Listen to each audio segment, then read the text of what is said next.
Raj TV viewers எல்லாருக்கும் வணக்கம் and welcome to our show சரித்திர நாயகன் சிவாஜி கணேசன்.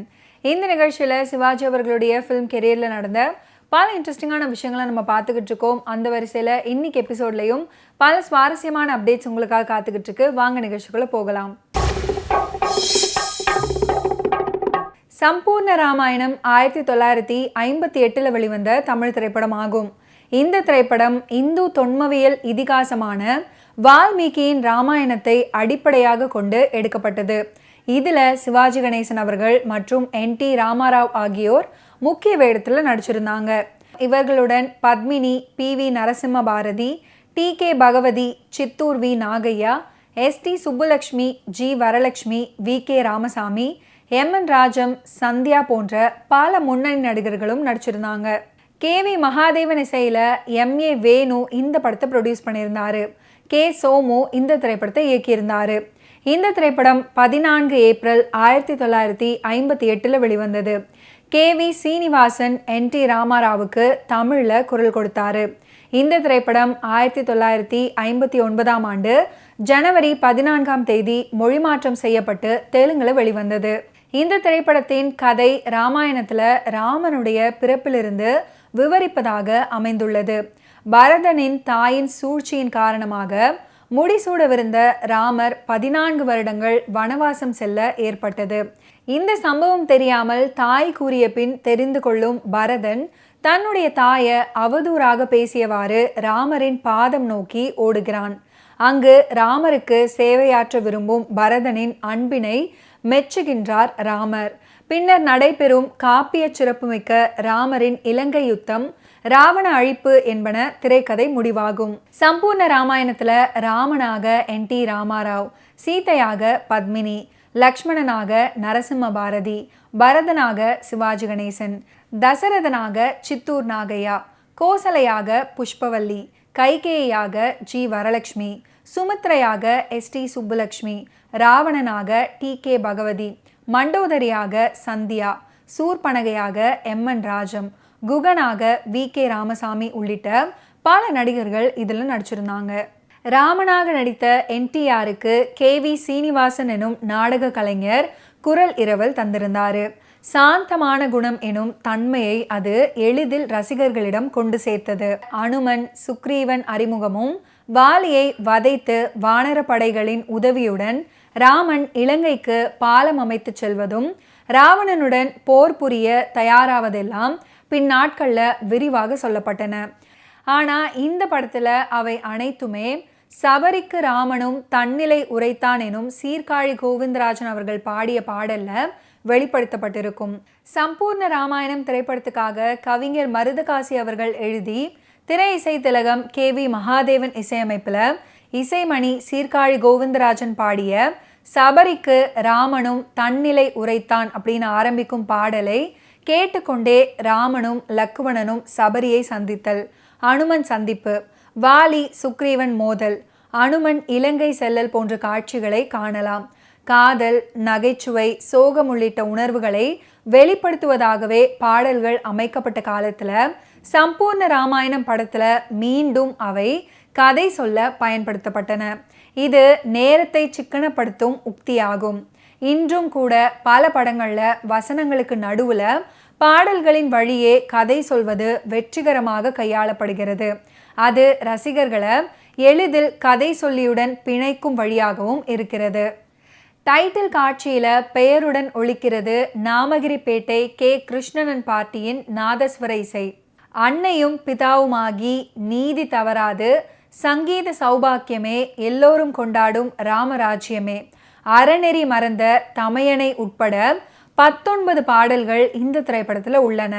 இதில் அனைத்து பாடல்களையுமே மருதகாசி அவர்கள் தான் எழுதியிருந்தார். CS ஜெயராமன், திருச்சி லோகநாதன் குரல்களில் ஒலிக்கும் வீணை கொடியுடைய வேந்தனே இப்போதும் நம் மனதை மயக்கச் செய்யும், ஒருவருக்கொருவர் போட்டி போட்டுக்கொண்டு நடித்த நடிப்பால படம் களை கட்டிய போது படத்தின் இசை ரசிகர்களுடைய உள்ளங்களை கொள்ளை கொண்டது அப்படின்னே சொல்லலாம். இசையமைத்தவர் KV மகாதேவன் அவர்கள். பாடலை எழுதியவரோ கவிஞர் A மருதகாசி. ராமன் பாடல்களுக்கும் இவருக்கும் நிறைய பொருத்தம் இருப்பதாகவே திரையுலகே முத்திரை குத்திவிட்ட ஒரு பெரும் கவிஞர் மருதகாசி அவர்கள். படத்தின் வில்லனாக இருக்கும் ராவணனை அறிமுகப்படுத்தும் காட்சியே அமர்க்களமாக படமாக்கப்பட்டிருந்தது. ராவணனுடைய சபையில வீணை இசைத்து பாடி பரிசு பெற விழையும் வெளிநாட்டு பாடகன் ஒருவனை ராவணன் வரவேற்று பாட வைக்கும் காட்சியது. வீணை கொடியுடைய வேந்தனே வீரமே உருவாகிடும் இசை வெள்ளமே அப்படின்னு மோகன ராகத்துல அற்புதமான பாடல். திருச்சி லோகநாதனுடைய குரல்ல மலர இதை தொடர்ந்து ராவணன் சபையினரின் விருப்பத்தை பூர்த்தி செய்யும் வகையில அவர்களின் கேள்விக்கு பதிலளித்து ஒவ்வொரு ராகமாக விவரிக்கும் காட்சி இடம்பெறுகிறது.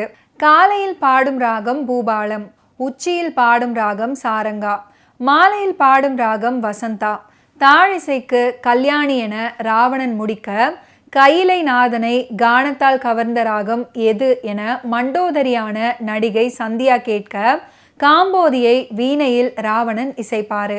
அற்புதமாக இப்படி ராவணனின் ஏற்றத்தை சித்தரிக்க காரணம், அப்படிப்பட்ட ஏற்றமுடையவன் தவறாக அயலான் மனைவியை அபகரித்த பெரும் பாவத்தை செய்து அழிந்தான் என்பதே வலியுறுத்துவதுதான். திரைப்படங்கள் மீது பெரிதாக ஆர்வம் காட்டாத மூதறிஞர் ராஜாஜி சம்பூர்ண ராமாயணத்தை பார்த்த பிறகு பரதனை கண்டேன் அப்படின்னு சிவாஜி அவர்களை வெகுவாக பாராட்டினாரு. அந்த நேரத்தில் அவர் கல்கி இதழில் ராமாயணத்தை தொடராக எழுதி வந்தார். சமூக படங்கள் பெருகிய காலத்தில் மீண்டும் புராண படங்களின் பெருக்கத்துக்கு வித்திட்ட படம் இந்த திரைப்படம் அப்படின்னே சொல்லலாம்.